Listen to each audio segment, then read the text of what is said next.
É sempre muito bom, muito agradável podermos estar consigo, tirarmos alguns minutos do nosso tempo para nos ligarmos a si e podermos em conjunto estudarmos a Palavra de Deus. Diariamente você encontra a Escola Bíblica quer no Hope Channel Portugal, quer também pela Rádio RCS e sabe claramente que pode contar com a nossa colaboração para aprofundarmos em conjunto os nossos conhecimentos sobre a Bíblia. Por isso é que este programa se chama Escola Bíblica, exatamente para estudarmos a Palavra de Deus. Comigo tenho sempre o pastor Pedro Esteves e por isso já é, digamos, alguém habitual neste programa, a quem eu saúdo mais uma vez. Obrigado pela tua presença. Vamos iniciar mais um episódio, mais um tempo de reflexão nesta escola. Qual é o sumário de hoje?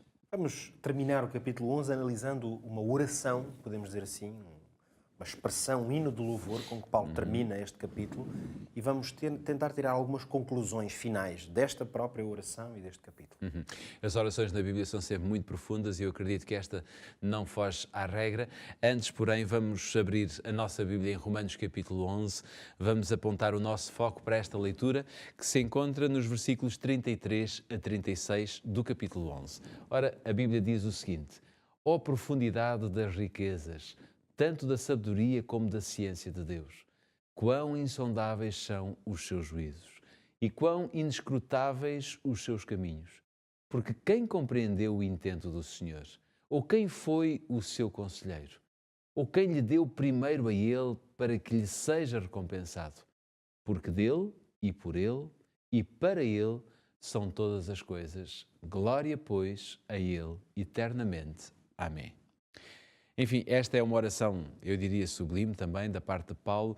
Depois de todo este ensino que nós vemos sobre as relações entre povos, entre judeus e cristãos, será que podemos atribuir algum significado a esta oração escrita pelo apóstolo Paulo?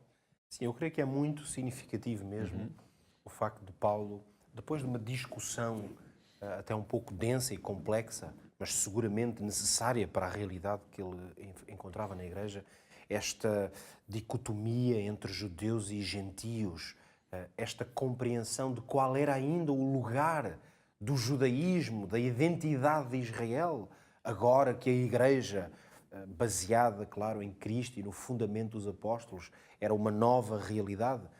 Acho muito significativo e podemos tirar daqui lições muito importantes. Que Paulo chega ao final tentando adorar, no fundo, Deus através desta exclamação sublime, um poema muito bem escrito, no qual parecem ficar claras estas ideias de que o amor de Deus, a sua soberania, o seu poder, a sua sabedoria, portanto, o facto de Deus conhecer tudo, no fundo, todos estão debaixo desta grande autoridade de Deus, debaixo da sua graça e da sua misericórdia. Portanto, podíamos dizer que antes mesmo da fundação do mundo, isto é o que a Bíblia também ensina, o plano de Deus já era salvar a humanidade. E por isso, Deus deseja usar seres humanos, povos, nações, pessoas individuais a que Ele chama, como instrumentos da sua salvação. Portanto, Deus está totalmente empenhado nisso. Isto é uma maneira, se quisermos, de fazer uma espécie de conciliação entre estas noções de judaísmo durante um tempo, cristianismo, gentios, judeus. Deus está empenhado na salvação do ser humano ao ponto de ter enviado o seu Filho.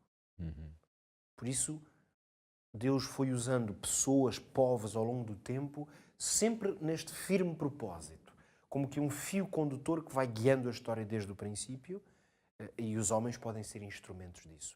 No fundo, aqui há uma unidade entre igreja cristã e povo de Israel. É que quer uma identidade, quer a outra, foram designados por Deus para ser luz entre as nações, para serem proclamadores de uma boa nova. É verdade que parte do conteúdo dessa boa nova é nova. Há novas dimensões. Mas, na essência, trata-se de um evangelho. Claro. E esse evangelho sempre esteve na certeza de que em Cristo, no Cordeiro, no plano de Deus, na fidelidade a Deus, há segurança e há salvação. Se Deus dizia a Israel que ainda haveria futuro e projeto para o seu povo, muitas vezes quando se encontravam longe de Deus, quando se encontravam em idolatria, quando os profetas vinham com mensagens de advertência, de castigo, Deus sempre trazia nessas mensagens a ideia de que ainda há um projeto para este povo. Voltem-se para mim, diz o Senhor, ainda é tempo de salvação. À Igreja, Deus diz o mesmo e usa a Igreja para ser mensageira, portadora desta mesma mensagem. Claro. Há salvação para aqueles que se voltem para o Senhor em fidelidade. É por isso que esta oração, de alguma forma, apresenta uma verdade autêntica, uma verdade suprema da soberania de Deus. Essa é a verdade que está a ser aqui apresentada no final desta discussão, é que Deus é soberano. Portanto, debaixo da soberania de Deus estamos todos. Independentemente da nossa filiação, independentemente da nossa herança, sobretudo neste aspecto cultural ou espiritual, a soberania de Deus. Isso percebe-se na ideia destas perguntas retóricas quase. Paulo faz. É que quem é que pode questionar os juízos de Deus? Claro. Quem é que pode pôr em causa que os intentos de Deus são os melhores? Quem é que pode, por vezes, até mesmo entender aquilo que Deus quer? É por isso que aqui trata-se de entender a soberania de Deus e confiar nela.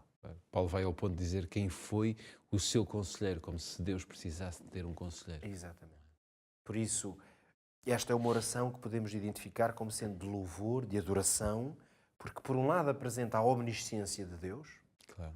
a profundidade das riquezas da sabedoria de Deus. Quer dizer, Deus é este ser todo-poderoso, ao ponto de ser misterioso para nós, tão longe, tão distante, porque tão grande Ele é.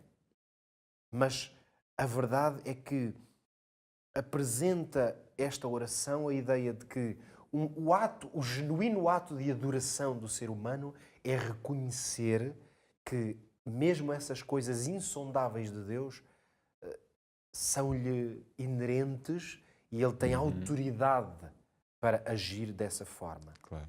Isto não significa que Deus é inquestionável no sentido que é um déspota, um ditador e nós, como escravos, aqui estamos, nem podemos questionar nada. Não, o sentido é totalmente o oposto a esse. É a ideia de que os caminhos de Deus são os melhores. Isto faz lembrar um pouco as perguntas que foram feitas a Jó, não é? Esta oração, de facto, Jorge, lembra-nos muitas das expressões que o próprio Deus colocou no final de todo o percurso de Jó, o seu sofrimento, a sua angústia e a sua reflexão.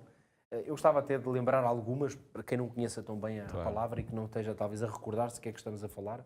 Por exemplo, quando Deus começa a questionar Jó, vai dizer-lhe coisas como estas. Onde estavas tu quando eu fundei a terra? Claro. Quem encerrou o mar com portas? Quando eu pus as nuvens no céu por vestidura e a escuridão para envolvê-la.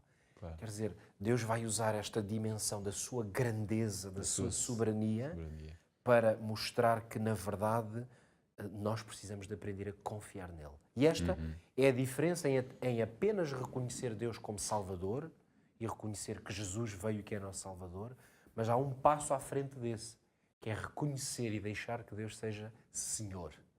E aí, quando Deus é Senhor, então Ele governa, Ele é soberano e eu submeto-lhe a minha vida. Vamos terminar mais este episódio trazendo isto para os nossos dias no Aprende Fazendo. Se falamos de soberania, hoje, claro, a reflexão prática não podia ser outra. Não importa, aliás, quais tenham sido as suas vivências, as lutas até e dificuldades que tenha passado.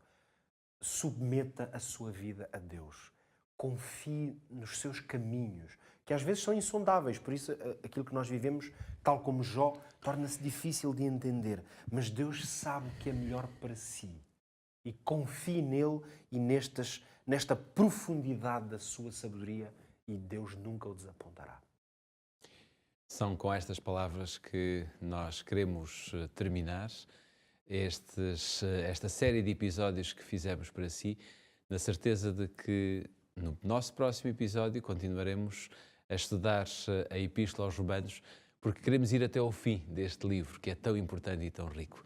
Fique com estas reflexões, pense nelas e, se tiver necessidade, volte a ver estes episódios que estão disponíveis a qualquer hora, em qualquer momento. Estão sempre disponíveis para si e para todos aqueles que querem aprender mais sobre Deus.